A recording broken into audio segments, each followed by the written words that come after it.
So, as I was just saying before we started recording, the topic today is something that I've been living and practicing, and it has literally changed my life.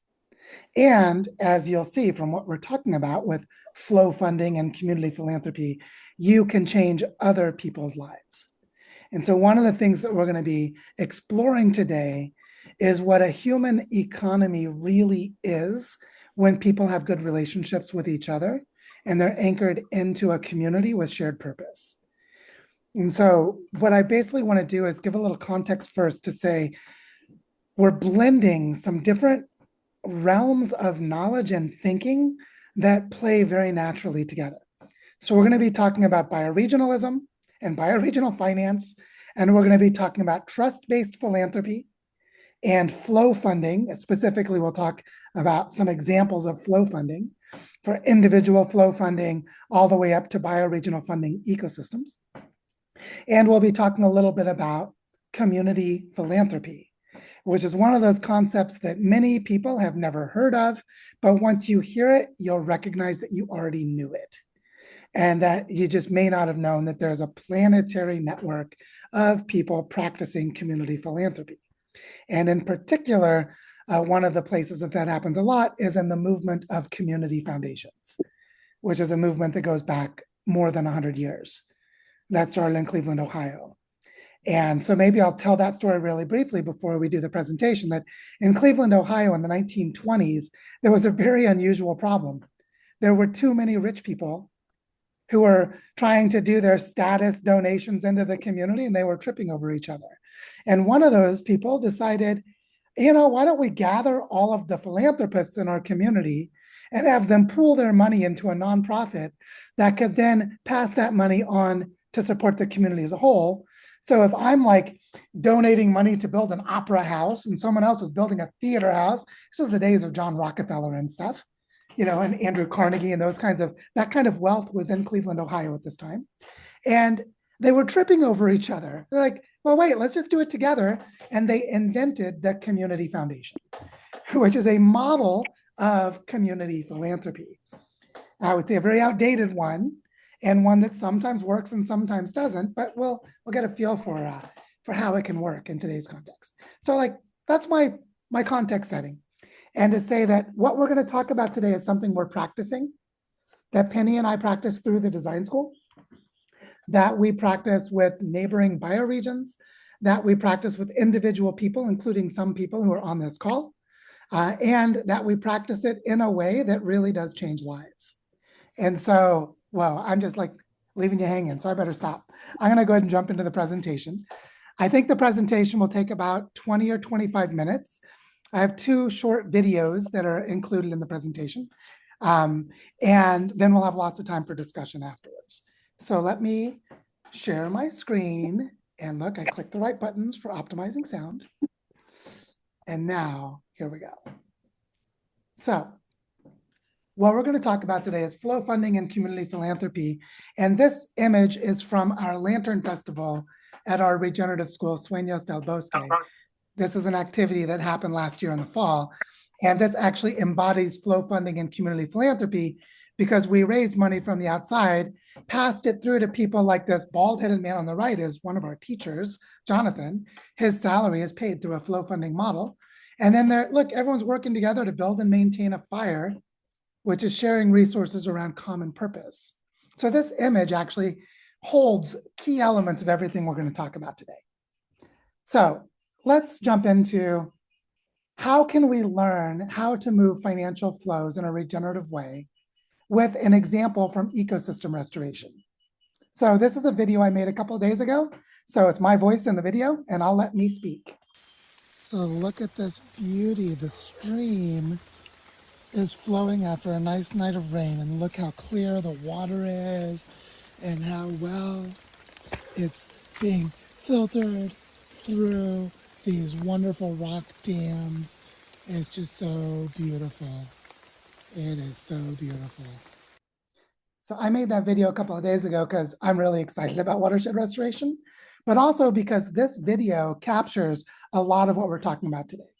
Now, restoring streams is a lot like creating regenerative financial flows, because The way to restore a stream and create healthy financial flows is to understand the processes that lead to healthy flow. So for example, with the stream, it's helpful to know that water percolates and filters. It's helpful to know that if water is slow and spreads out and sinks into the ground, that it's able to support biological activity. And by understanding those processes, including that the rate at which water flows, if it goes too fast, it causes flooding. If it goes too slow, it causes drought. And so there are a number of things to know about the processes of water and the processes of finance that lead to healthy flows. And one thing you can do to support those processes is to create structures that guide healthy flows. In this video, I built rock dams, leaky dams, as they're sometimes called. And these rock dams are structures that slow the water and allow it to filter to make the water clean. And then I came into healthy relationship with these structures. I built the structures, but then I come back when it rains and I look, how are they doing? And I'm caring for the river and building a sense of conscience and personal relationship. And then I remain in relationship as the stream evolves and changes. So now if we go back and reapply this to finance, what if we understood the processes of healthy financial flows, that we knew how to create structures that guide those flows in a healthy way? Then we could come into relationship with those structures and then remain in relationship as things are changing. And this becomes the basis for a regenerative finance system. And that leads us to flow funding. So flow funding is a special kind of philanthropy where money flows into the hands of local people who are empowered to distribute the money to others. So once a flow funder has been chosen, they then disperse funds of their own initiative. The gift moves spontaneously as needs and opportunities arise. There's no application process, so no one is approached for money. And if you want to learn more about flow funding, go to flowfunding.org and read to your heart's content. They have a beautiful website with lots of materials. But you can see how different this is from a lot of other kinds of philanthropy, where like applying for grants from a foundation is not flow funding. Begging your rich uncle to give you money is not flow funding. The flow happens because of the relationship between the trusted person, the context and their knowledge, and their ability to see where the money needs to go. And then they flow the money in a way that maintains that flow. This is really different from a lot of how finance is done today. So here's an example. Let's say I'm the flow funder. So someone has money that they flowed to me. Why did they give me the money? Because I'm the expert in the local. I know who's doing good work. I know what is happening in the community. I know what's important. I know what some of the key strategic needs are. Being an expert in the local is why I'm worthy to receive money that I can flow forward to become a flow funder. But now what I do with that, let's say someone gave me $500 and it's for me to flow it into the community. Then one of the things I would do is identify flow fund recipients. I would say, oh, Camila and Vicky and Bioparque Moncora are doing really beautiful work. Or maybe Don Jesus, who actually maintains the Bioparque and does the reforestation work, he's a flow fund recipient. He's an important person in the community. What he does really matters. I know what he needs. And by the way, Don Jesus doesn't know I have money.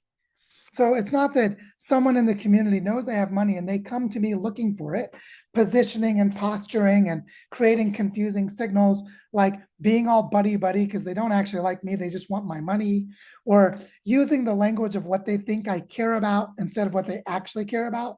All of those distortions happen when people think that you have money and they approach you for it. But when you're the one with the money, you can actually go to a flow fund recipient and structure an agreement, which is you can clarify with that person, what is their passion really? What is their purpose in their heart? And what do they really need? So it might be Don Jesus needs $500 per month for the work that he does to maintain the trees and the tree planting in the forest. And he's passionate about working with kids and growing a native forest. Now I know what his heart purpose is and I know what his needs are. So now I can flow the money. So you see, this idea is that the flow funder, identifies Flow Fund recipients with their expert local knowledge. They structure an agreement, even if the person doesn't know they have the money, and then they flow the money to that recipient. And then you get to watch them go. If I am the flow funder, I pass the money to someone else, and then I watch them do beautiful things based on the purpose that they have in their heart. And as a flow funder, I can now weave the larger context by supporting the flow fund recipient at a larger field level. Like I might meet a local educator who wants to teach children about the native forest and connect them with Don Jesus so that they can work together to support the education of children in the bioparque, just as an example. So the flow funder has this role of becoming an expert in the local and becoming a trusted person to receive money and flow it into their community, to structure the way that the money arrives so that it can do good in the community, and then support the recipients in their work. See how this is turning normal traditional philanthropy on its head? This is instead of, I have to go and beg a foundation for money. They don't trust me, so I have to do tons of reporting, and I have to tell them ahead of time how I'm going to give the money, or else they won't even give it to me. You see, normal philanthropy is like the opposite of this logic every step of the way. So flow funding is grounded in trust that the flow funder knows the local context and can be trusted to make discretionary decisions about how to allocate funding. It's deeply relational. It's about the relationships between people and with people and their communities. It's highly contextual. There's only one way to know if I should give money to Don Jesus in the bioparque, which is to know the context of my community, of that project, and of that person, and how they relate to their larger environment. It's profoundly empowering. Me as the flow funder, I'm empowered to decide how I want to do good in my community. And then the flow fund recipient is empowered to follow their passions and to meet their needs while serving their community. Flow funding is localized.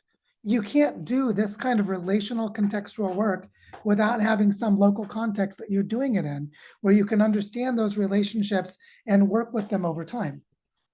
And that means flow funding creates community philanthropists. But wait, what is that? What's a community philanthropist? Well, first, we'll have to talk a little bit about community philanthropy, and then we'll come back and see how this relates to flow funding.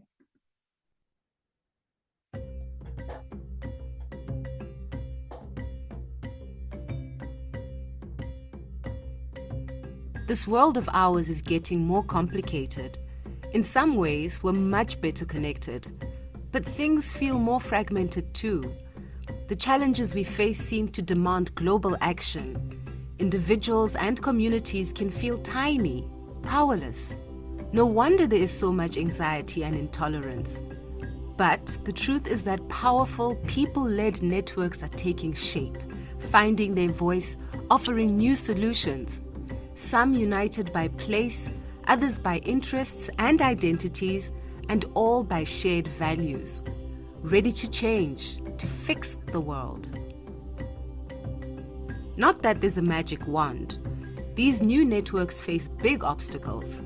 Some familiar, some more surprising. Communities often lack power. Their voices go unheard. And they face an international development system that often seems designed to undermine rather than to help them. Every year, billions of dollars are spent in aid to help the poor, the vulnerable, the excluded. But how much really changes? Too often, development is something that is done to communities rather than with them or by them. Their problems are identified by experts, and so are the solutions. People become statistics.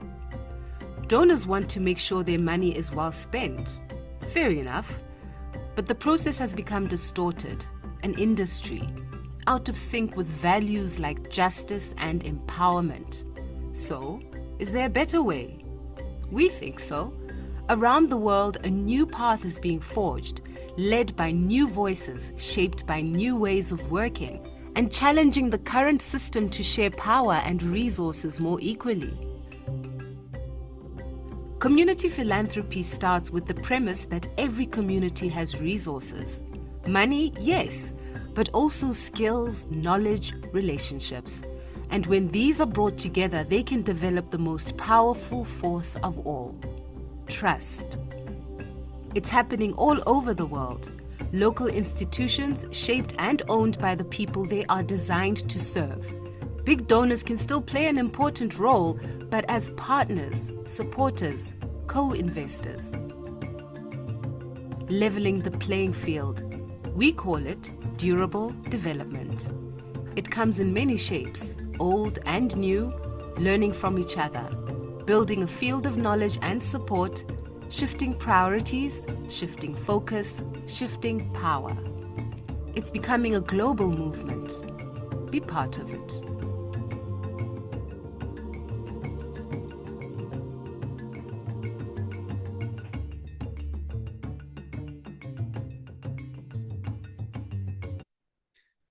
So what's important about this is that we have to restructure power and relationships at the core of our philanthropy so that we can actually learn how to help each other directly and not depend on outside expertise with structures that are gamed to be sure that the inventors of the games win and everyone else loses.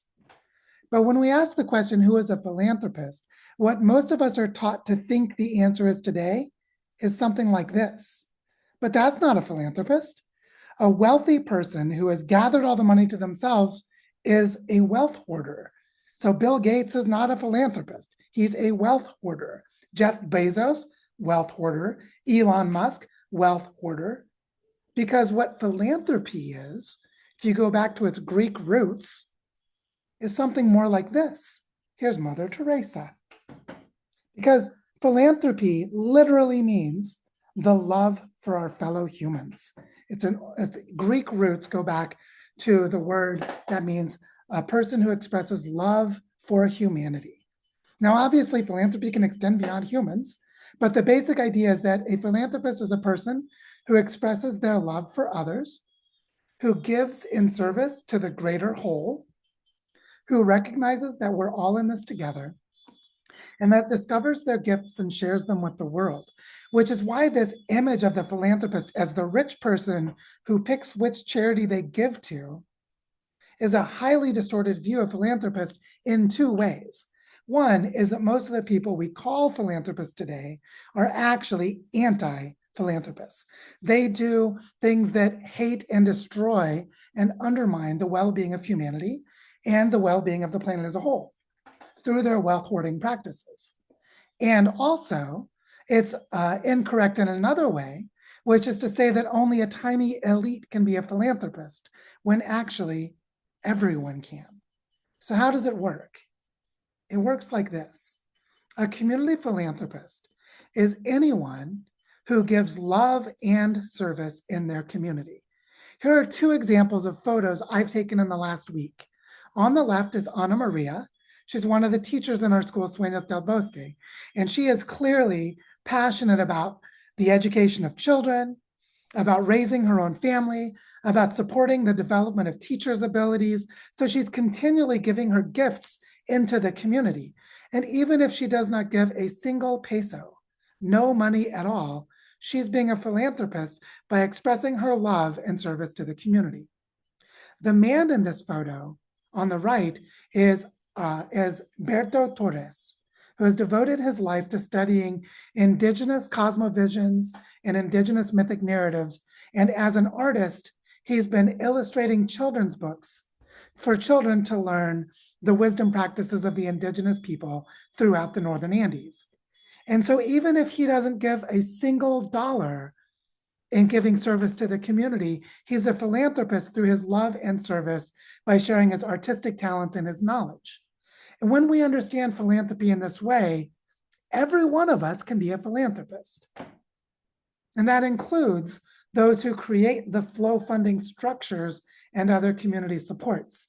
This image on the right is the members of our territorial foundation, Barichara Regenerativa, coming together to discuss the dynamics of power and storytelling so that we can create healthy financial flows into the Barichara community. So you can be a philanthropist at an individual level, like Ana Maria or Berto, and at an organizational level, like a community foundation or a territorial foundation, such as Barichara Regenerativa. And when we understand philanthropy in this way, we democratize philanthropy and we make it inherently grassroots and empowering. So here's an example of how we can be community philanthropists using flow funding approaches. Kinship Earth takes what's a fairly traditional approach to flow funding, developed by a woman named Marianne Rockefeller, and I think it was around 1990, starting this practice, where flow funding is a way of identifying flow funders, just local leaders with deep community knowledge, and then flowing funding to them to enable them to move those resources into their communities. And of course, we can take this to a higher level, as we'll explore in a moment, because Kinship Earth has formed a partnership with our Earth Regeneration Fund so that we can support the bioregional movement and flow funding into entire territories. So let's look at how this works. The Kinship Earth model, which is, if someone were to talk about flow funding in most contexts, they're probably talking about this model. And the way that it's done is you select flow funders.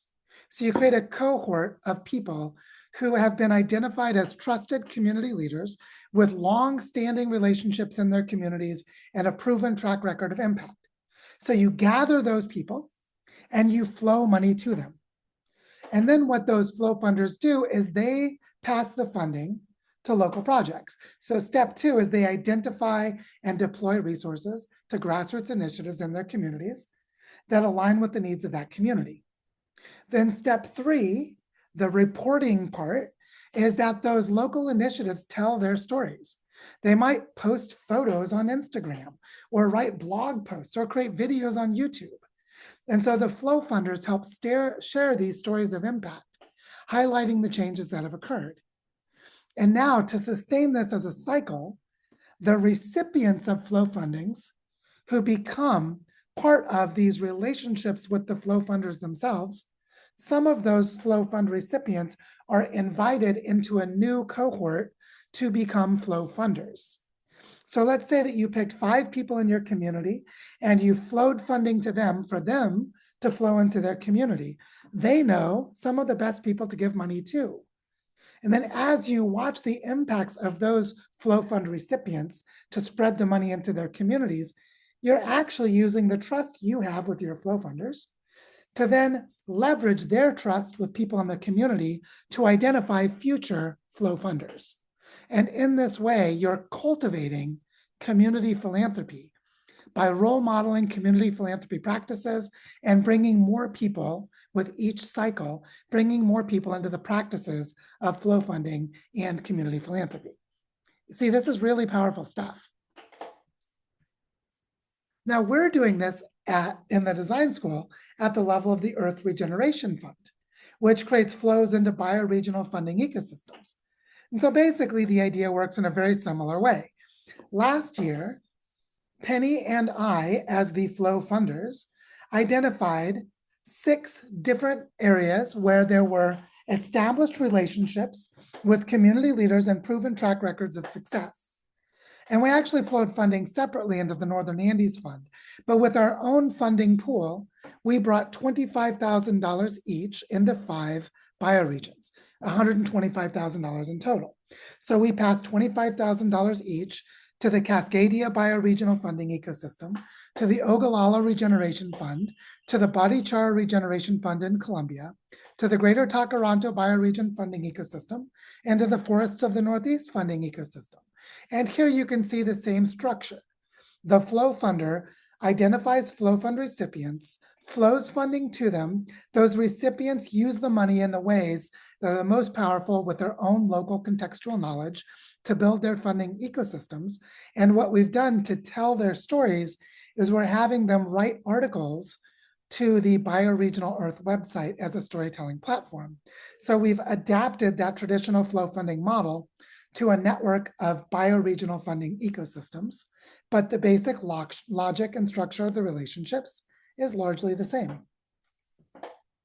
And now at the level of an individual bioregion, you can see the same process in another way. Because as I said, we created this foundation, Barichara Regenerativa, which is a model of bioregional regeneration. It's got a web of regenerative processes, a bioregional learning center that's in the process of being formed. It's got a funding and governance ecosystem. And we flow funding into different thematic areas, like the regeneration of natural ecosystems, regenerative economy, regenerative education, and territorial healing. And we're creating different kinds of community funds to flow money into. So how is this community philanthropy structure, how is it set up as a flow fund? Well, it works like this. Barichara Regenerativa is structured around different flow fund recipients, but the flow fund recipients are clusters of multi-stakeholder groups embedded within a thematic area. So that's to say we have multi-stakeholder groups for regenerative education. Here are 3 examples. Bioparque Moncora is a community forest. Sueños del Bosque is a regenerative forest for a regenerative school for children.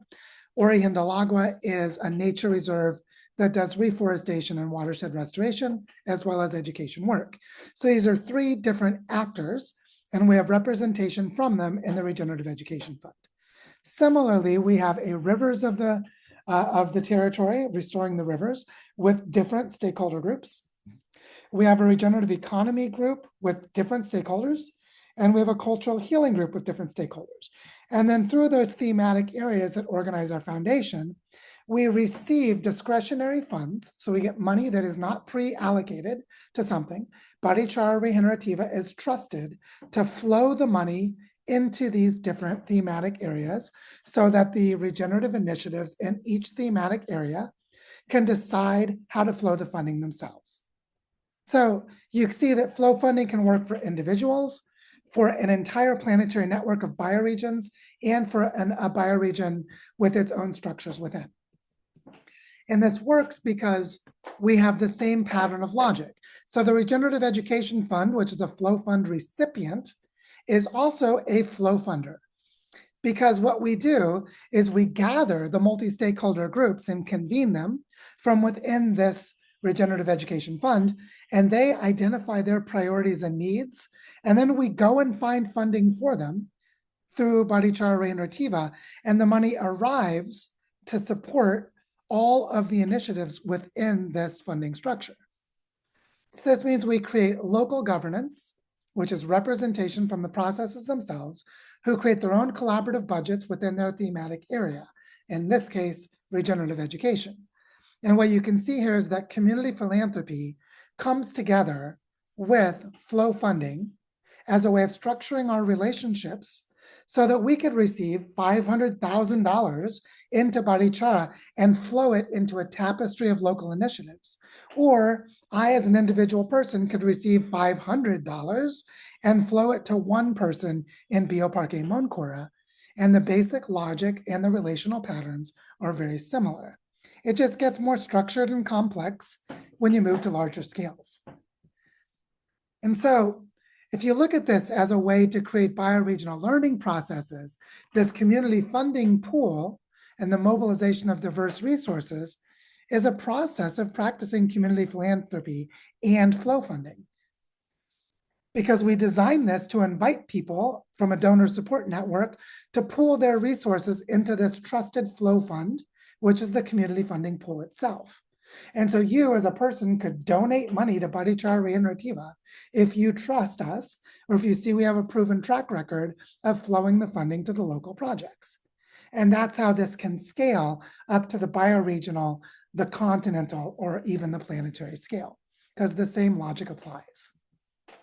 And so we're developing this in the design school with the Earth Regeneration Fund, with a bioregional activation funding pool that we're developing for the learning journey that's happening now. And as you can see, we've developed it for collaborating between different bioregions and in Barichara. And so now what I'd like to do is have a conversation about how these kinds of flow funding models can help us decolonize philanthropy and bring power back into local communities. And so that's the presentation that I prepared. And what I hope you can see from this is that at every level, the basic idea is this: identify the trusted actor, give them power. They move resources, and the way that you verify that things work is through storytelling. And as the storytelling happens, you get to see what's happening and participate it in various ways. And you convert people into philanthropists. You empower people to be change makers, if you want to use the language of Ashoka, where they say everyone is a change maker. So I have been practicing this. I have personally flowed money, personal money of my own, as well as money given to me through the Barichara Regeneration Fund, to flow it to people and projects in Barichara. And then we've built increasingly sophisticated structures to be able to do it at larger scales. And it has literally changed my life to give money to other people in this way, and to see people sharing resources in this way is so incredibly empowering and decolonizing that it's just a beautiful thing to behold. So that's my presentation. What I'd love to do now is open this up to discussion. Does this make sense? Do you have questions about it? Have you experienced anything like this yourself? Some of you may work in some community foundations and similar organizations. How could this apply to your context? The floor is open for discussion. And Hunter, thanks for taking a break from your Vietnamese lunch and looking forward to hearing from you. Thanks, Joe. Really great presentation, and helped me realize that I've been doing this as well. I think I probably put about 10,000 into my community last year. And it was a similar type of process of identifying what was happening. And I say all that to share, I guess, where I'm feeling insecure about what it is that I'm doing in terms of scale and scope, because I know from having had the privilege to travel that that money could do so much more in other places. And I looked at the little bit I was able to do because, for instance, we had to get a building with certified architectural plans in order to do a school for young children. And we basically ran out of money in that process and weren't able to finish a part of it. Now we're still up and running, but it was a serious structural challenge that we ran into. And so I'm seeing that and kind of grappling with this idea of the local context in which I work seems so structurally uh, extractive that a lot of what appears to be low-hanging fruit is actually a huge still investment of these limited resources that I've been able to navigate. And so I share it simply to try and maybe get some reflection or perspective that might help me better understand it, or to maybe shift my orientating narrative to better help me and maybe others that are in a similar spot to be more effective in this. Well, one thing that's really important is to recognize that money in many ways is a means to an end, and the end is what matters. So like if you needed to pay a lawyer to create a contract, well, you're a lawyer. If you offered legal advice and someone didn't have to pay for it, then you basically avoided the step of needing money to hire a lawyer. And so there's this way in which we can discover the resources that we already have that don't require money and exchange those resources directly. And that's a big part of community philanthropy. It's like, oh, so that teacher that needed to be paid, why they needed to be paid? Because they needed a place to sleep and they needed food. But if someone gave them a place to sleep and gave them food, you didn't need money. And so that recognizing that at the center of community philanthropy is that we have all these local resources. And one of the reasons to invest locally versus somewhere else is you actually see those other resources. So sure, that $10,000 might have done more in Barichara than where you live, but you actually see the resources moving, not just the money, the other resources through your local knowledge of what's happening, which can allow you to start to help those resources to move and depend less on money. And there are other things as well, but that's just an example of how this way of thinking is deeper than money, even though money plays an important part. And that from there, it becomes a practice, and there are other things that we can start to bring in. But I'll stop there for now and invite other questions and comments. But I think this becomes a practice of developing our skills, of learning to value what we have in our communities, and cultivating the kinds of relational settings where what we have can flow between us. And this should sound a lot like permaculture for those of you who do permaculture, because permaculture is actually doing that, stacking functions in permaculture, for example, connecting loops of resource flows. We're just doing that in the community. in many ways. So yeah, much more to be said, but I'll pass it over to Dan. And hi, Dan, how you doing? Hey, Joe. Thank you. This is so great. It was a huge, just this one little video and your discussion of it was a huge eye opener for me. I've been involved in environmental finance for the last 40 years, and I've never really looked at it this way.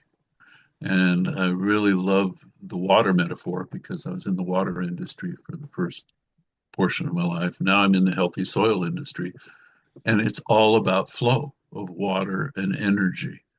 Yeah. So yeah. Um, so now I'm wanting to know how to bring this about in our bioregion here in North Bay. We've just had a few meetings. There's nothing in East Bay or South Bay that we know of yet, but we're going to be finding each other. I don't know if you've worked with biophi.earth. I've just become aware of them. And we're having an unconference week from tomorrow in East Bay. So since I've been in environmental finance, a lot of that has come from the government. And then there's something called the Valley of Death, where you go from government funding to, entrepreneurial funding, right? And but that all is extractive in its very nature, it seems. And but by this model that you just presented, I'd never seen or heard before in the last 40 years of doing environmental investments. So I'm really eager to apply it and working with the other farmers and entrepreneurs in our region. We have 400 different kinds of crops in California. So I'm excited to apply this. So my final question in terms of applying it, or my only question, I guess, is interfacing with traditional forms of finance and banking and venture finance versus community philanthropy. I think you've pointed it out very well. And can we share this video with our community? So first of all, the last question, yes, this video, I'll make it public and you can share it. I usually share the Finance Lab videos because they're broadly valuable and good to just have them out in the world. They're also good for like fundraising and stuff. Someone sees this, they're like, oh, we want to support you. So it's good all around. I'll just make a comment about something you said regarding venture capital and other things that are extractive. And it's a comment related to something that Eric Baum mentioned in our last Regenerative Finance Lab 2 weeks ago, which is that there are ways of structuring your financial accounting where you can actually report investments in ways that can show returns. And there are all kinds of ways to do this when you structure a large scale or long-term project, where you can basically track different kinds of asset classes, where you could write off your failed ability to gain your financial return is actually a loss, but it's a gain. And there are accounting ways of doing this, is just to say, and there are people who know how to do that. That's the part I would say for now. How to do it depends a lot on the context, but there are ways to do it. The part that I think is really key is to recognize that at the heart of this is at least one commons, maybe more, but at least one commons. And so if you're thinking like the watershed is our commons, then you're like, how do I create the financial flows that support the values that are existing and moving within that commons? And then you can see several traditional finance tools will still support that, but they'll have to fit within a larger framework. And you'll decide to use them or not, depending on that larger framework. And so I think there's a lot that can be said about that that's going to really depend on the details of what you're doing and who's involved and all of that. But like, one of the things that I find really powerful about trust-based philanthropy is the basis of your value creation is that you've created more trust. And by creating more trust, you access all of the knowledge and skills of the people that you've built trust with, whether or not there's money. And so you've increased your capital through the way things are configured and related by building what's in the commons. And the bringing it into the commons is partly about the trust makes it accessible to the commons, because I'm willing to share generously based on feeling a part of something in a different way of relating. Whereas you'd have to pay me if I don't trust you. And so the trust element has a lot of richness and nuance that we can unpack more, but just you can see how the dynamic of building trust opens up just different ways of seeing and valuing things. And that's hugely important in all of this, especially around engagement and passion and creativity and other things that without trust, you're not getting any of that. And so yeah, much more to be said there. But I want to, thank you. Yeah, pass on to others to be sure that there's time for everyone to share. So Howard, over to you. Yeah, Jill, I surely appreciate this presentation and the focus on trust. That is something I've been thinking a lot about in our Culture and Carbon Trust. We're trying to turn that into a verb and to really focus our work around building trust as the essential way to proceed. I wanted to talk about the model that I'm using and get your guidance on how to move it in the direction of flow funding. And my question will be, well, I put my question in the chat, but I wanted to give the context. At the beginning of the year, I created in the local community foundation, our county has a community foundation, which you had made some comments on earlier. And I called it the Regeneration, Resilience, and Reciprocity Fund, and I'm using that as the vehicle to fund the Culture and Carbon Trust as we await grants and deal with the loss of the government money with the regime here in the U.S. So I have that as sustaining funds for the organization, but the idea and why I founded it is to create a matching pool that people can use to direct for, I would match anything anyone would put in, with the idea that we'd create a meaningful sum of money that would be used to pay people who want to work on regeneration and resilience, to have them on a project basis afforded the resources to do so. And that's the intention behind it, and the idea being that if we could have a meaningful pool, we can create intergenerational network that does this work locally. And I've at this point haven't reached out to draw in folks to create a meaningful sum of money to match more broadly than within the Culture and Carbon Trust. But my question is that the key concept I had in mind is this idea of reciprocity. And I was waiting in your presentation for that to surface in the way that so many of the other key concepts were and are central to your model.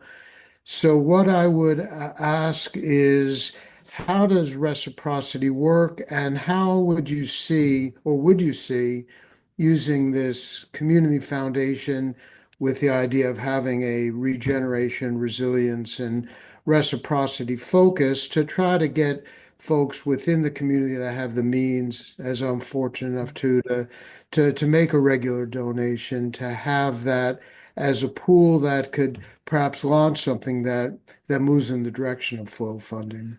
Oh, this is such a good question, Howard. And Howard, yeah, I would say reciprocity is a topic we could devote a specific session to and then still not be done. And it's really, really rich and important. And Penny and I have been working on creating a structured way of understanding different kinds of reciprocity for the work we're doing with Tierra Sagrada, which is what we talked about in our last finance lab.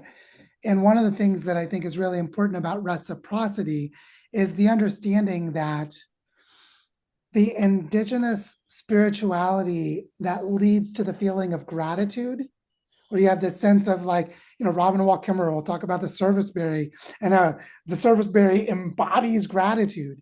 Well, what does that mean?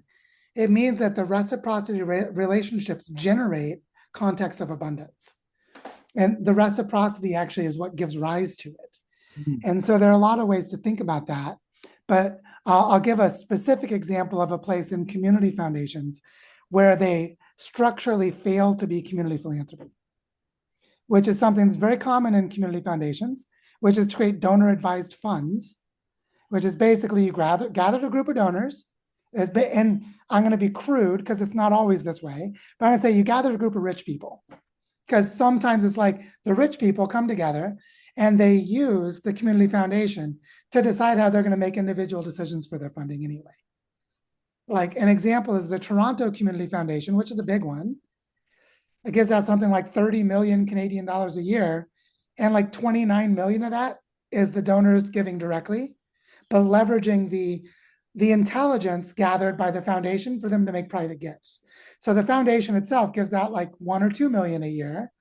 Their overall budget seems great, like, wow, they can do all these things from the community for the community, but actually 90% of it is from the rich people for whatever the hell they wanted to do individually.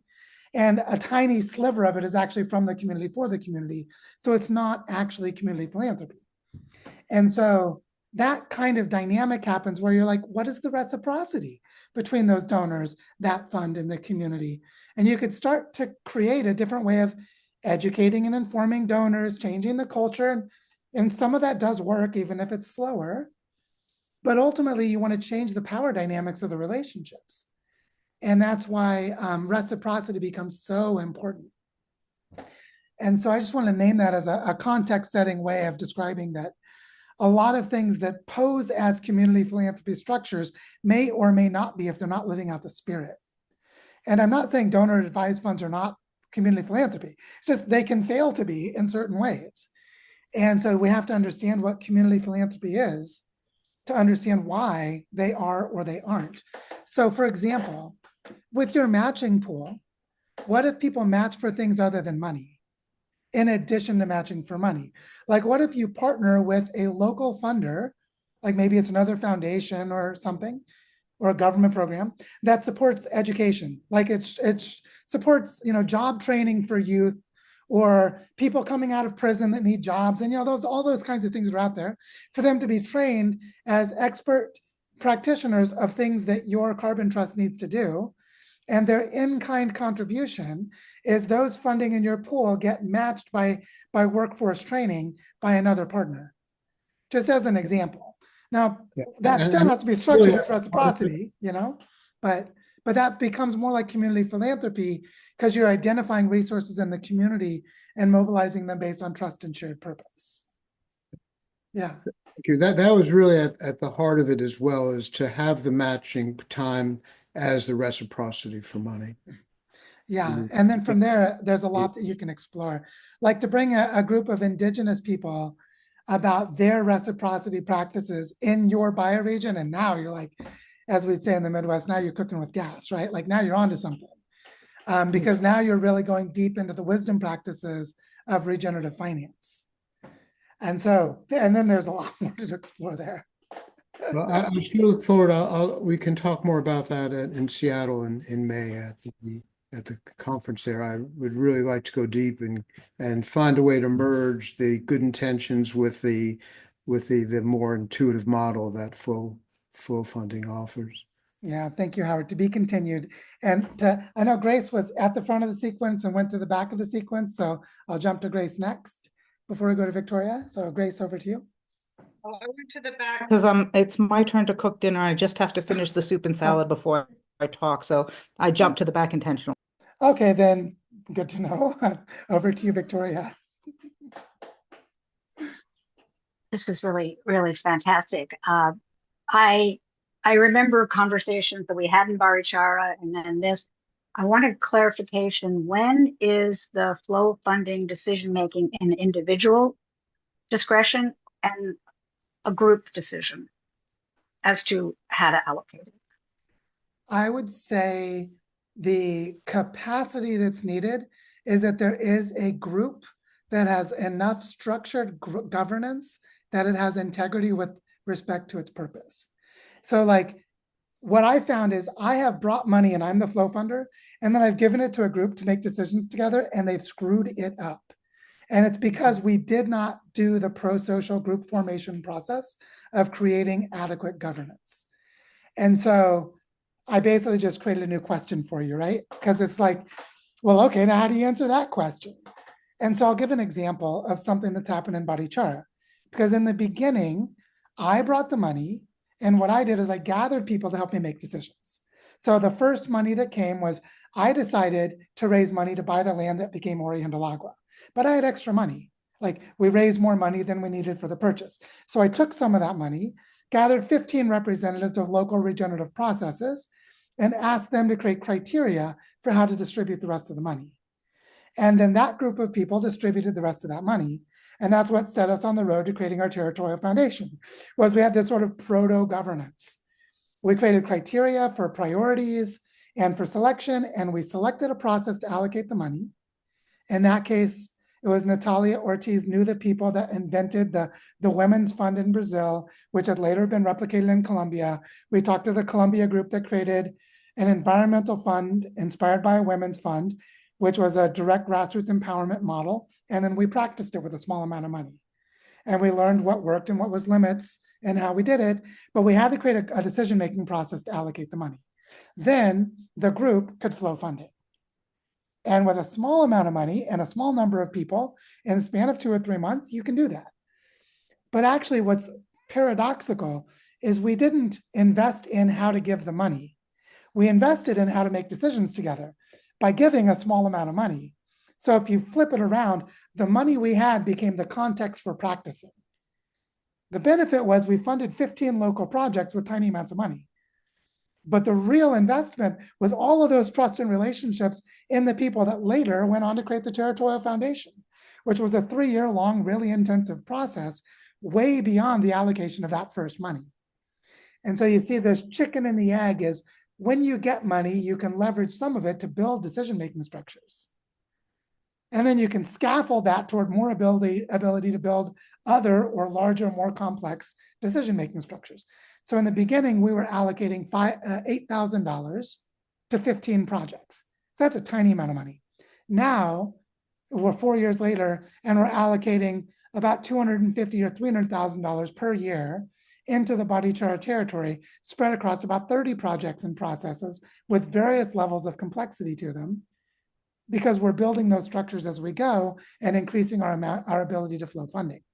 So you see that it's only a chicken and the egg if you don't see the developmental sequence, that some of the flow funding becomes the practice of learning how to do flow funding together to enable us to do it together better at a larger scale, or just in a more distributed way. And so the answer to your question becomes that process, right? And then you practice with a small group of people who are probably going to mess it up, but it's low risk and high reward because you're going to learn so much and build trust. And then from that, you can actually request larger amounts of funding from the flow fund sources or find new ones. Like, one thing we're trying to get to is to qualify for an investment level, institutional funding where we get $100 million, but we're not there yet. And we have to build different kinds of structures to get there. But that's like, larger scale thinking, but the same basic ideas apply. Does that make sense, Victoria?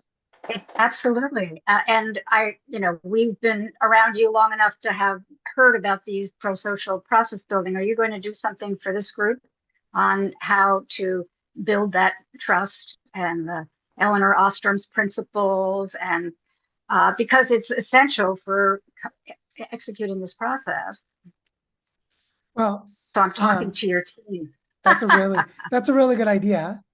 I know one of the things that happens that Penny could also talk a lot about is how much money trauma comes up when money comes into the scene, and how the pro-social processes reveal that sometimes one of the purposes, one of the commons, is my psychological feeling that I'm going to die, and like I'm feeling abandonment, and it's an attachment theory thing. And my fear of abandonment, which is a survival need, is actually the way I'm showing up and introducing conflict around money in a group process.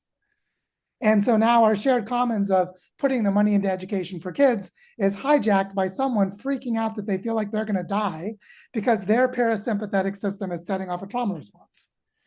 Now, this is part of what pro-social helps you to navigate, is the various embodied ways that our psychology comes into the social sphere. So I'll just say there's a huge realm of exploration there that's related to pro-social groups.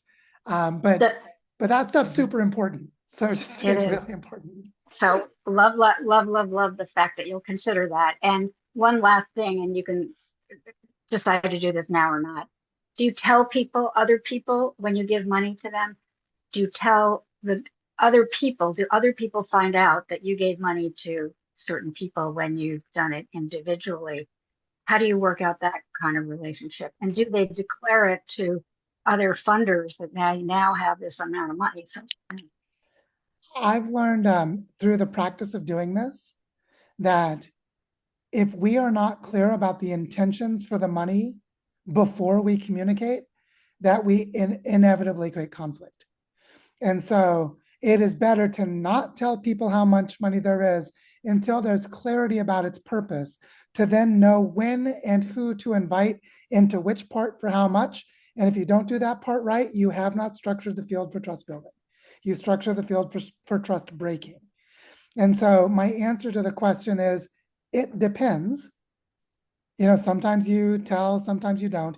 And it depends on your context of trust building and the understanding of what the money is likely to do as you enter the context. I'll give an example. Last year, I knew that we were receiving $150,000 into Barichara, and I told our territorial foundation $150,000 was coming, but that I needed to allocate some of it to some projects. That was a mistake. I created conflict. Because then later I came back and said, well, $50,000 of that I need to allocate to other things. And they're like, wait, why are you abusing power by stealing from us a third of the decision making as you bring this money? And then we had to navigate all of that. Whereas if I had just been clear that I needed 50,000 of it to go to something else, which was part of my agreement with the donor, and that there was only $100,000 to go into a participatory process, no conflict would have emerged. So that's a really big lesson. Because it's not being secretive, it's actually knowing how to care for relationships and knowing that the way you talk about money can harm relationships. And that's why it's not being secretive, although it is being, you know, thoughtful and nuanced and diplomatic and all those other things, which you have to know your context. I'm in Colombia with a lot of particular kinds of trauma around conflict and violence and 500 years of neocolonialism and colonialism. So it's being attuned to your context is how you know what to communicate and what not and when. mm-hmm. Big topic. Yeah. Thanks for bringing that up, Victoria. Eric, over to you. Yeah, no, the way that you've explained the flow funding is excellent. I only have one suggestion. If I understand indigenous economics, or otherwise known as grassroots economics, there should be a possibility to create a multiplier effect if you use the cash portion to fund a pool, but that is the smallest portion. So let's say the cash portion or that commitment is 20%, and then the rest is inter people or inter-community commitments that's being made. And in that way, you are creating a multiplier effect that is significantly higher than what the cash just in itself can do. So I just wanted to leave that as a thought. Thank you, Eric. I'll give an example of that happening this week to say it's so important. So this week, we've been in a process with our school, Sueños del Bosque, where we had donation money that enabled us to practice without having the right financial model, which means we have an inherently unsustainable financial model, but it gives us the time to figure out our model. We have 2 years of funding, we're in our second year, but our costs have become so high relative to what we project as income that we don't actually see a sustainable financial model. So we had a crisis, in the positive sense, a crisis, an opportunity to break the model and reconfigure. And one of the discussions we had this week was, how do we cut the financial expenses from what are 30 million pesos per month to 10 million pesos per month, starting in about 3 months, which means we're going to cut our budget by more than half. But part of that is recognizing that one thing we can do is, even when it's still money, the money is coming from somewhere else. So an example, instead of enrollment of students to pay our teachers, one of our teachers stops being a teacher, but goes and develops a community program, which people might pay for, which could generate some income. So even when we're just in the financial part, we've multiplied the value creation and the financial flow by partitioning it. But then the other thing that happens, which is much more what you're talking about, is then we start to see that we have so much value, so many resources in our community that are not financial, that if we recognize we shouldn't depend on money, we think differently. And one of the members of our group, Felipe, who is a really good designer of social and regenerative enterprises, he's really good at it. He just said, I've always been bothered by the fact that we had to get money from the United States to build a school. We should not be dependent on outside money. And he's right. He's completely right. Everyone's grateful that the money came and we have this time to experiment. We hired our teachers, but no one wants to be dependent on US money. We're in Colombia. So he said, I live in Barichara, and Barichara is so wealthy. There's so much wealth here in all of its different forms. We should be able to do this without that outside money. And it was like, click. Everyone started seeing value that they could add in the ways that you're describing. And it was like a total paradigm shift in the group. So yeah, it's super I valuable. mean, so the builder who's going to build the school is doing it for no cash. In return, he gets to put his kids in the school for against no cash. And so you go. And that's just one way. So anyway, I just wanted to add that. Yeah, it's really an important part of this that we didn't go into in the presentation. So thanks so much for bringing that in. Grace, are you ready or are you still cooking? I'm staying in an eco village while I'm finding my way here in Europe. So yeah, we have a yoga retreat. So like I've made a super big dinner anyway about community philanthropy. So I guess my question is about, I mean, you know what I'm going to ask. It's about you, right? Like we're doing all this flow funding, and then we have the interstitial things. And, I'm working in the area of systems, and it's almost invisible, but like actually you have to have a place to stay. And so we've got this flow funder who's doing this weaving work and also some reporting work. Sorry, my camera's so sucky. Reporting work, actually, because you're going back to the funders and you're going to say, hey, come on. And like we all came to Barichara and I'm like, oh, like Joe really is building a school. I saw it with my own eyes. And that's also reporting work and, showing us around and making us all happy about, like that it's happening, whether us is, somebody who gave a dime or somebody who gave, $1 million, they want to come and see.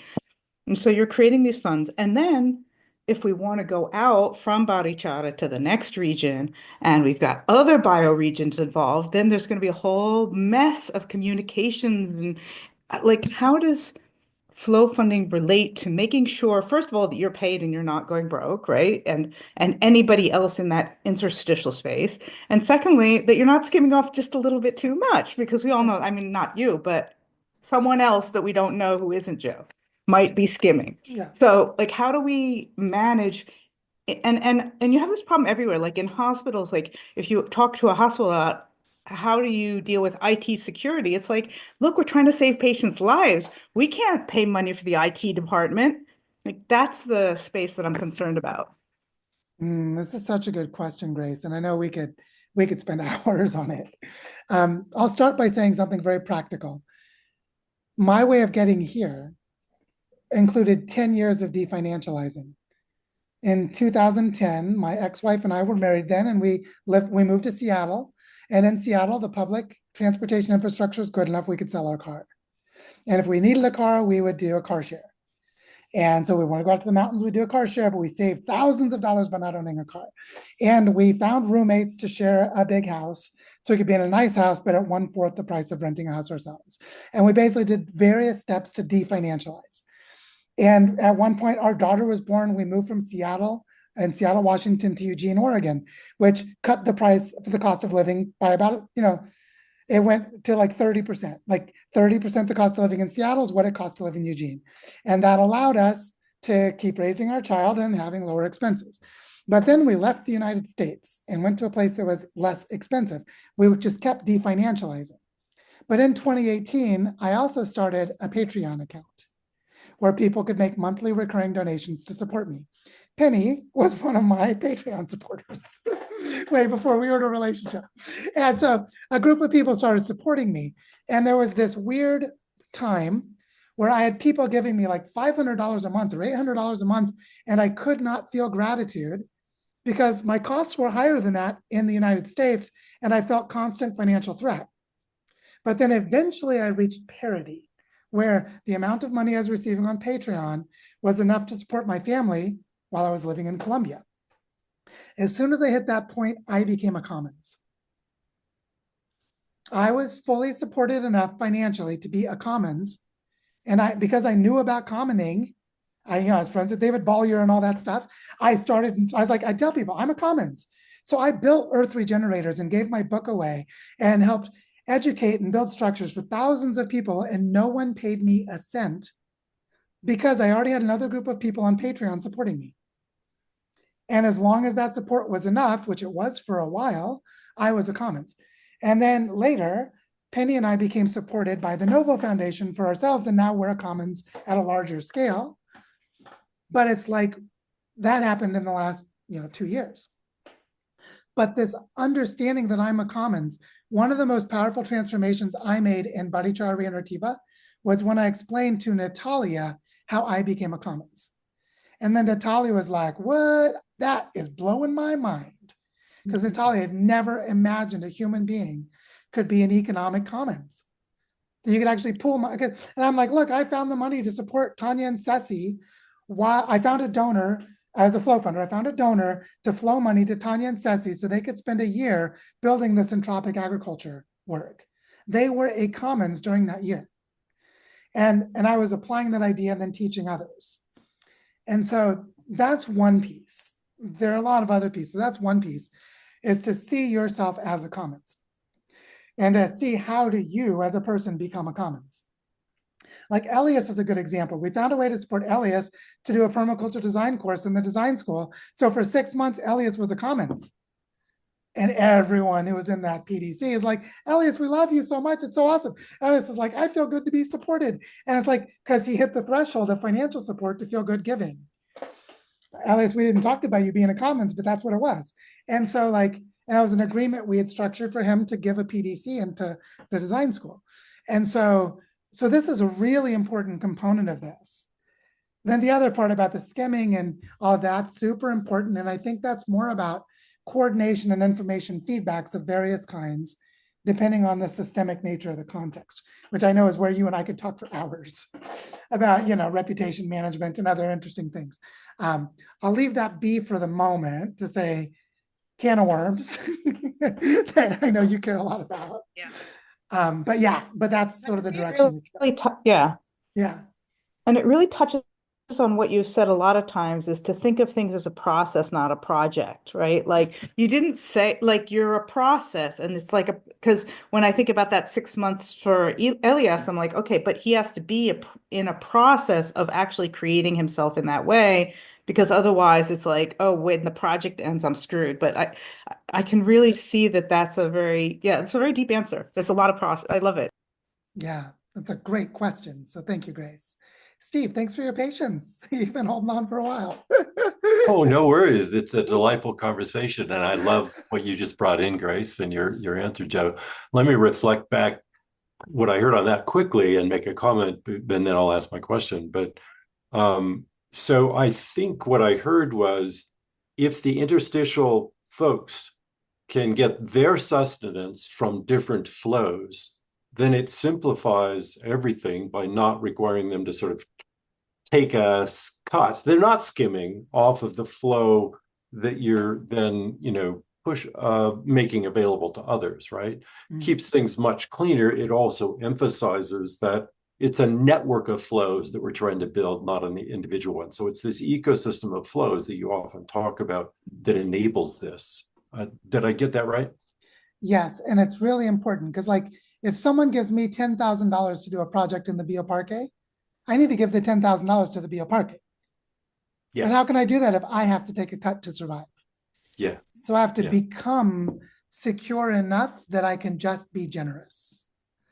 And you know this, human generosity is incredible. What people will do when they feel supported.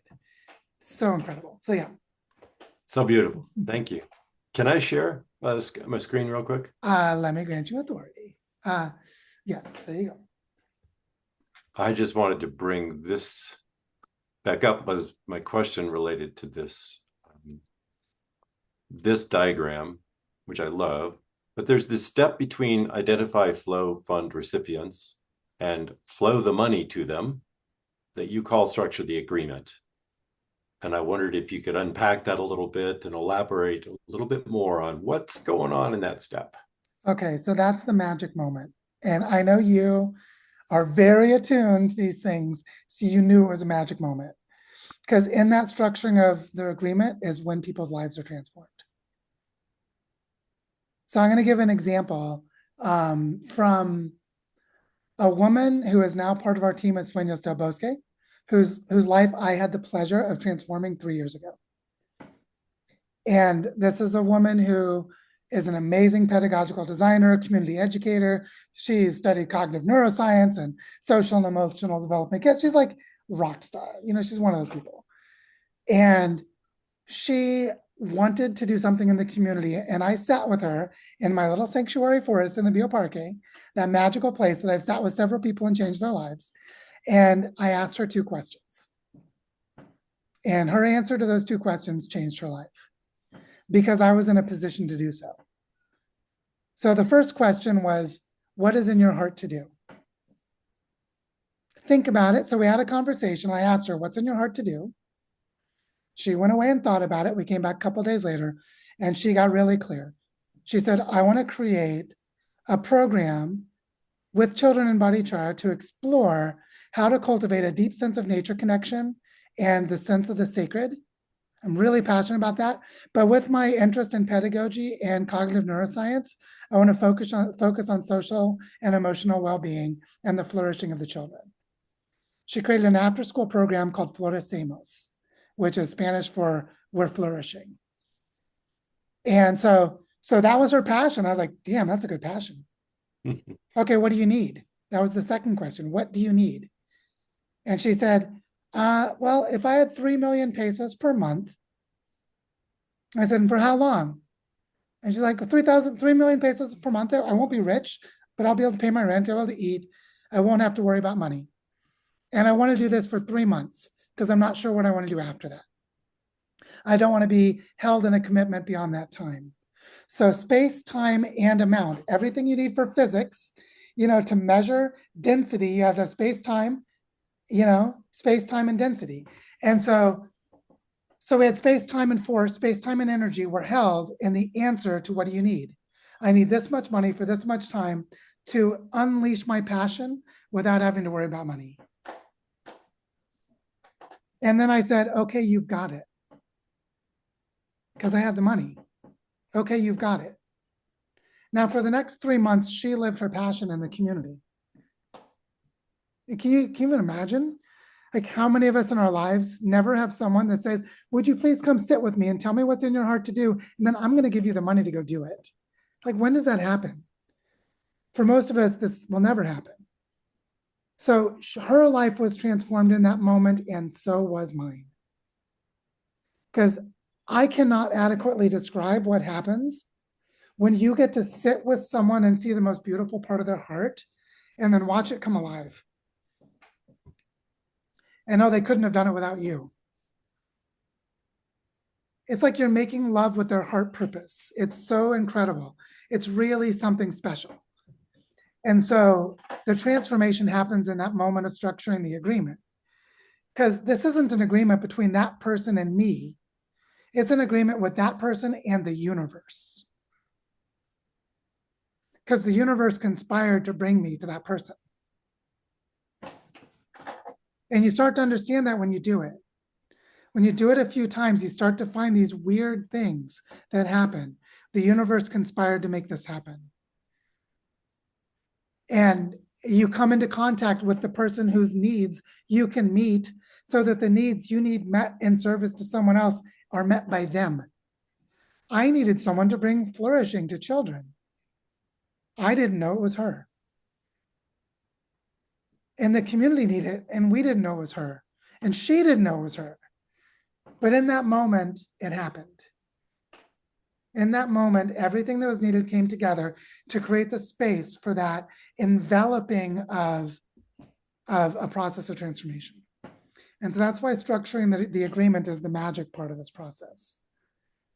And it's actually not talked about a lot in flow funding communities, but it's hugely important. I didn't just flow funding to anyone. I flow funded to what the universe told me to. I have to trust that process. I had to work with emergence. So that one with that person was different than when I did it with Tanya and Ceci for what we did with Centropic, or the way that Elias showed up to work with his PDC in the school. These are all very different situations. There were different kinds of conspiring happening. So you start to recognize it after you do it a few times. And you really start to trust it. Yeah, go ahead, Beautiful, Steve. beautiful. That's so powerful, Joe. Thanks for sharing that. Let me just ask, because what you said about the agreement is not between you and this person, it was between that person and the universe, really, in their commitment. That the way in the example you structured, you are providing one of those flows that sort of freed her to do the purpose that her heart was calling her to, right? You were one of those, you were creating that separate flow like we talked about previously, so that she could, flow her energy into her purpose.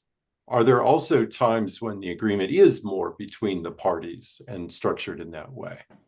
Well, I assume the answer is yes, but yeah, the real beauty is when people learn this magic and they do it together. Like an example, Penny and I are very conscious about manifesting. And if you look at our relationship, we integrate in really complementary ways. And Penny and I are very conscious and intentional about what that is. And we do collaborative manifestation. And the design school exists because Penny and I do that. All the magic of the design school requires my part and her part, and we co-create it together. So when Penny's off creating the inner space dynamics, but she sees what I'm doing with the webinars and the learning journey, we are weaving those flows intentionally together. So you see the power of just two people. And Penny and I are both, adept at this. We're not beginners, but you see the power of when people do it together. Now we're getting into bioregional imagining, which is a whole different realm that we could explore in the learning journey. But because eventually it's the earth doing this for her living landscapes. Then it's like, then it's big.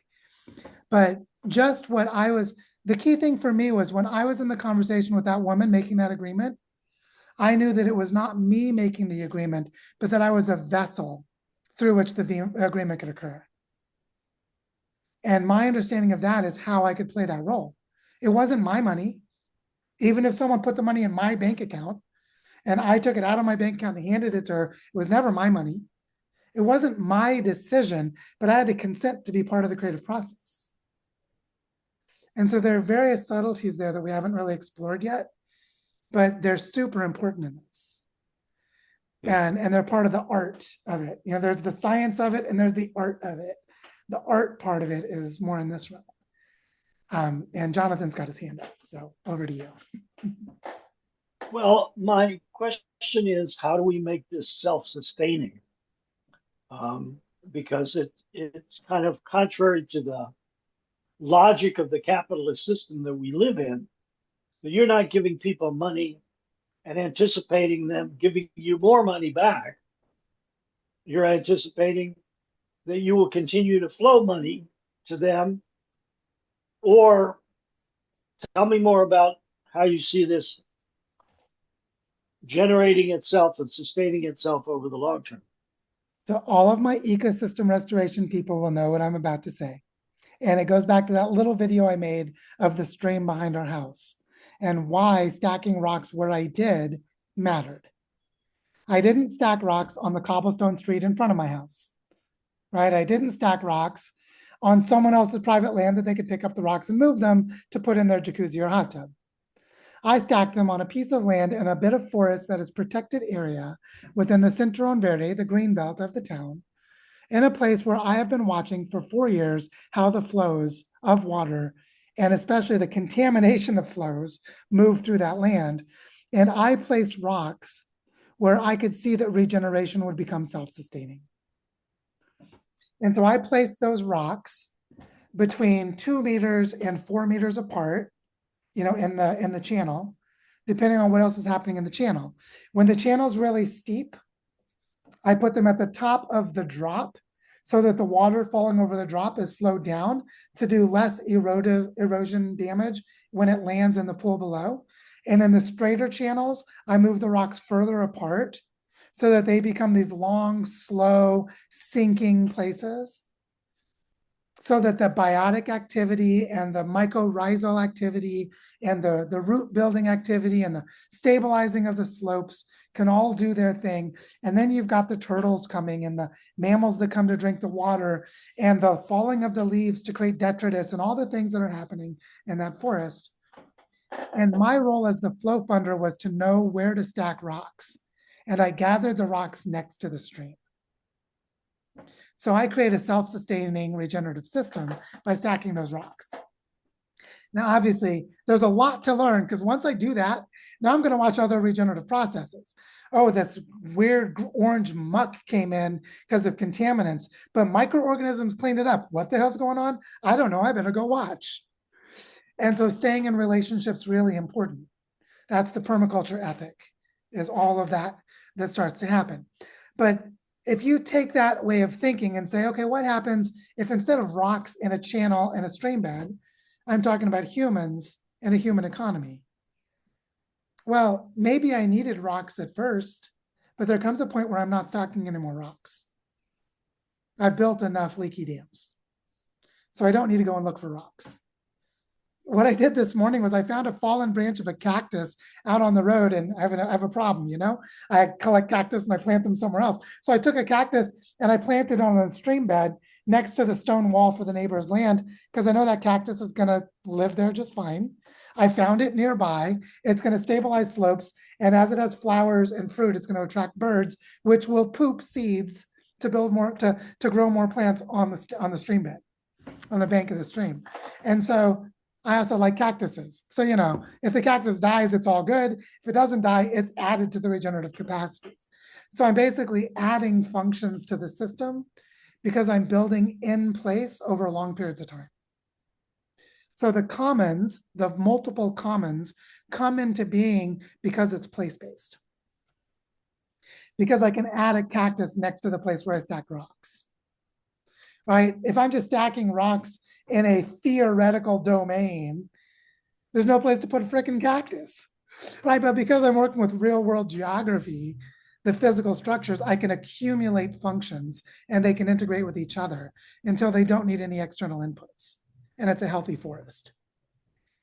And so the key here is to bring things into the commons, and the place-based anchoring together with the living systems processes accumulate those capacities in the system, which is why flow funding is regenerative design, even though a lot of flow funders don't know about regeneration. So it's like if permaculture came together with flow funding, they would do what I just described. So we should probably get a bunch of flow funders to take a PDC, because they would get this. But they don't get it now if they don't have that understanding. But I can teach Elias flow funding, and he's like, I get it. I do that with rocks. And so I think the key is to understand that regenerative component and how regeneration is always place-based. My body is a living process, but my body is where my body is. And my body is a living process with place. And as I move around, I'm moving my place. But if I'm an indigenous human, I'm doing it within a territorial integrated landscape. I'm doing it within watershed systems and local ecology. And that's where the bioregion part comes in. So it's the feedback loops back to place that really make the difference, and the stacking functions of living systems until eventually they're completely regenerative, which means they're self-sustaining, which means they're sustainable. But they're not sustainable until they get to that place. And we have very degraded social environments, so they need external inputs for a period of time. Yeah, I hope that's a good enough answer, Jonathan. It's a really beautiful question. And I see Larry's got his hand up, and then we'll close after Larry because we're getting close to time. But Larry, there's time to ask your question and have some discussion. So come on in. Oh, and you're muted.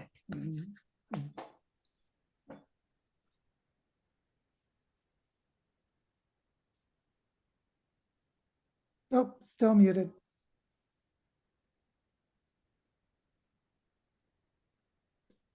Clicking it. Oh, wait, there we go. There you go. Okay, so I think this is a great conversation about flow funding and the question of how to make it sustainable and ongoing.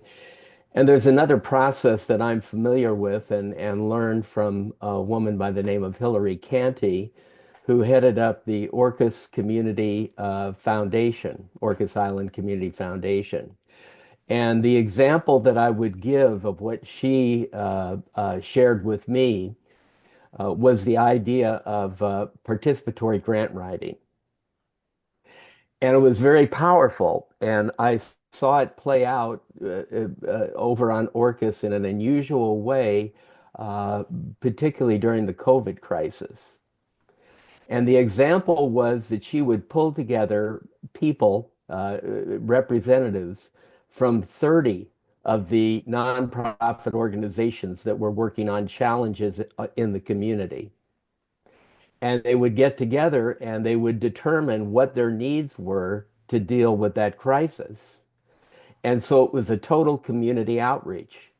It did not depend upon the wealthy people in the community, which is what San Juan Island tried to do. Was the community foundation was pretty much as you described most of these community foundations. The end result was that San Juan Island Community Foundation raised $250,000 for COVID. Orcas Island, same size island, did not go after just the richest people, but it was a community involvement. And they raised 2.5 million, which was then shared with all of the 30 groups that were working there. And that becomes a self-sustaining process, which year after year, this is how they raised money to move ahead and improve quality of life in all areas on Orcas Island. How does that approach of participatory grant writing fit into your thinking or other people's thinking in communities where that might be possible? That's such a good example, Larry. And I think that, like, I know Hillary's already connected into the Regenerate Cascadian networks in various ways, and we all have overlapping contacts here, where her expertise could really help with the bioregional finance work in Cascadia. Yes. Probably already is, and hopefully more. Hillary is amazing. I've met Hillary too. And Oh, have you? Okay, yeah, great. and what I would say is the key thing, and Hillary just embodies this, is to recognize that we have collective intelligence if we just collaborate. Yeah. And to start in that pre-competitive space. You're like, we're not going to come together and compete. We're going to come together and co-create. And a lot of people don't do that. They just don't do that. And so the key ingredient in that example is her. Yeah. There's a human being who is oriented to be that way. And that's really an important thing to name. And then the other thing is part of the participatory process is you discover that someone in the participation has what someone else needs, so you don't have to ask for it. You're like, oh, we're raising money to do all these things, but they already have it, so we don't have to put that in the budget because we add it as a line item budget that we check off that we already have instead of a line item of need. And so part of that is that what you're doing in the participatory budgeting is you're doing community asset mapping. Yeah. That's part of the process. You're revealing what you have as part of the process of creating the budget. Because you just like meeting and talking, and you know what it's like. You're sitting there talking and someone says, I need this. And you're like, oh, I have that. You know, it's like the story of the stone soup, right? It's like, oh, I have some potatoes. I could throw those in. You didn't know I had potatoes, but in the conversation it came up. And so there's this way in which the participatory process reveals the collective potentials. And also there's an orientation toward bringing them together because it's inherently co-creative. And so there's a whole set of philosophies and, you know, emotional sentiments around how we relate to each other in this kind of a context. And it requires very important leadership elements. You need a very generous, very passionate, and beloved person, someone who's trusted. Hillary is a trusted person. You know, if Hillary wasn't trusted, if she had been burning bridges and building her own fiefdoms, she never could have done that. And obviously, she hadn't been doing that. Otherwise, her experiment would have failed. People wouldn't have collaborated with her. And so there's a whole set of things there that I think are interesting to learn from.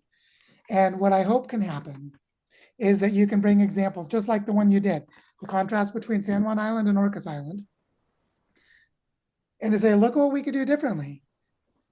Like next week, I'm going to give a talk to this Tampa Bay Resilience Commission, and I'm going to give the example of the Gulf of Maine and the Sea of Cortez to show one estuary had an economic collapse and a transformation with commons-based management, a bioregional framework. The Sea of Cortez is a disaster, and there's no commons-based framework. To just say that Tampa Bay could learn from because you know they're the scale of Tampa Bay examples. So I'm not going to go into a lot of detail. I'll say, look, you can either co-create or you can compete with each other and destroy and create the tragedy of the commons. You know, which one do you want?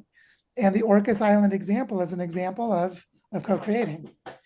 And so I think it's really helpful to have those homegrown for people in other parts of Cascadia to see who probably don't already know about them. Because obviously Cascadia is going to have a lot of good examples of things.